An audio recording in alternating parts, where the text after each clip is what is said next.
여러분, 오늘은 왜 인간의 삶은 본질적으로 고통스러운가라는 질문으로 이야기해 보려 합니다. 우리는 모두 행복을 원합니다. 안정된 삶을 원합니다.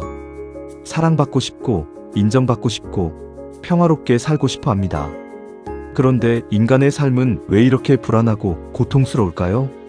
왜 인간은 일상 속에서도 설명하기 어려운 불안과 공포를 떨칠 수 없을까요? 왜 인간 세계는 끊임없이 갈등과 경쟁, 침략과 전쟁을 반복할까요? 저는 그 근원은 인간 존재의 본성에 있다고 생각합니다. 어네스트 베커는 인간의 가장 근원적인 공포는 죽음 공포라고 말했습니다. 인간은 단순히 살아가는 존재가 아닙니다. 자기 자신이 언젠가 죽는다는 사실을 아는 존재입니다. 그리고 바로 그 자의식 때문에 인간은 존재론적 불안 속에서 살아갑니다. 인간은 늘 무언가를 두려워합니다. 실패할까 두렵고, 버림받을까 두렵고, 가난해질까 두렵고, 추락할까 두렵고, 병들까 두렵고, 사랑하는 사람을 잃을까 두렵습니다. 그런데 그 모든 공포의 가장 깊은 바닥에는 결국 죽음 공포가 자리하고 있습니다. 왜냐하면 인간은 자기 존재가 완전히 사라질 수 있다는 사실을 견디기 어렵기 때문입니다. 그래서 인간은 끊임없이 환상을 만들어냅니다. 제가 문화적 영웅 환상에서 말한 핵심 개념이 바로 이것입니다. 인간은 자기 유한성을 견디기 위해 상징적 불멸 체계를 만듭니다. 국가, 민족, 종교, 이념, 영웅, 성공, 역사, 문명. 인간은 그러한 상징 속에서 자기 존재를 영속화하려 합니다. 나는 죽어도 내 업적은 남는다. 우리 민족은 영원하다. 우리 문명은 결코 사라지지 않는다. 이것은 단순한 허영심이 아닙니다. 존재론적 공포를 견디기 위한 인간의 심리적 방어입니다. 그러나 인간의 문제는 여기서 끝나지 않습니다. 인간은 단순히 살아남고 싶은 존재가 아닙니다. 성장하고 싶어 합니다. 번창하고 싶어 합니다. 확장하고 싶어 합니다. 특별한 존재가 되고 싶어 합니다. 인간 안에는 끊임없이 자기 존재를 확대하려는 욕망이 있습니다. 저는 이것을 인간의 에로스적 충동이라고 봅니다. 삶을 확장하고 영속하려는 존재의 에너지입니다. 그런데 문제는 인간마다 서로 다른 환상을 갖고 있다는 것입니다.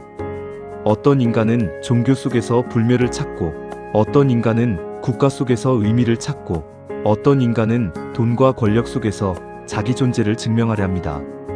그리고 집단 역시 마찬가지입니다. 각 문화권과 국가, 종교와 이념은 자기들만의 집단적 이상과 환상을 만듭니다. 바로 여기서 인간 세계의 비극이 시작됩니다.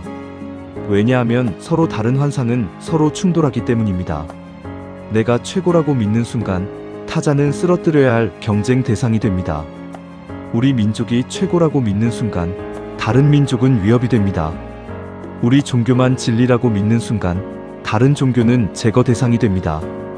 우리 문명이 세계 중심이라고 믿는 순간 타 문명은 정복 대상이 됩니다. 인간은 자기 환상을 지키기 위해 타자를 공격하기 시작합니다.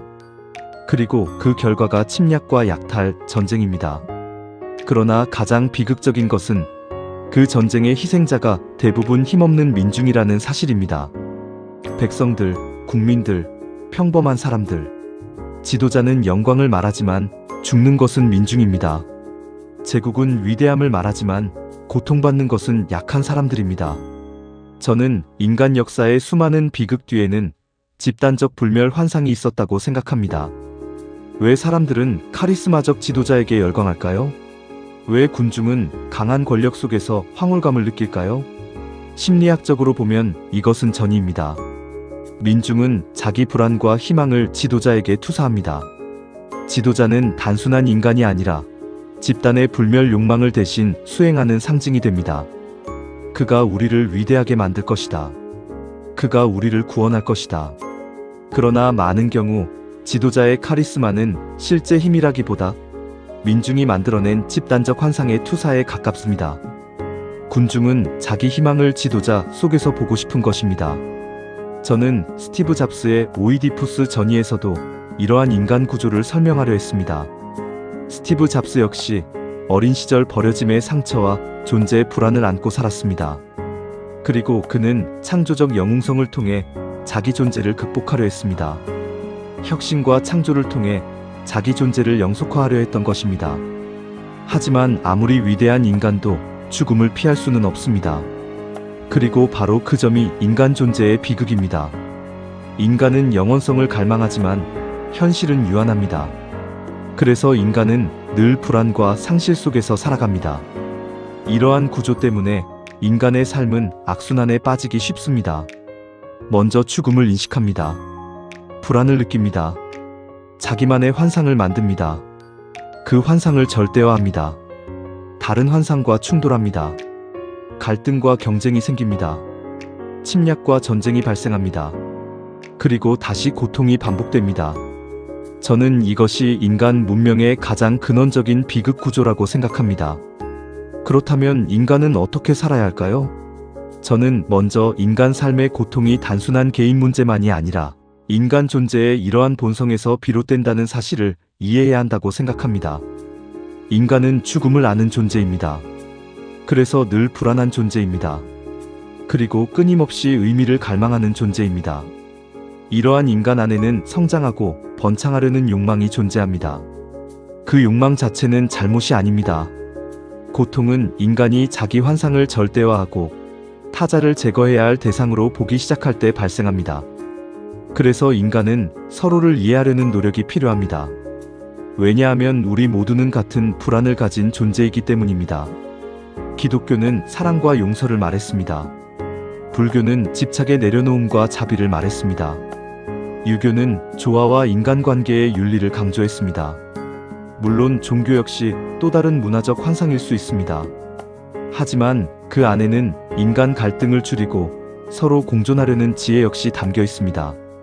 저는 인간이 자기 불안과 죽음 공포를 직시할 수 있어야 한다고 생각합니다. 그래야 맹목적 환상과 집단 관계에 휩쓸리지 않을 수 있습니다. 그리고 인간은 자기만의 환상이 절대적 진리가 아닐 수 있다는 사실을 인정할 수 있어야 합니다.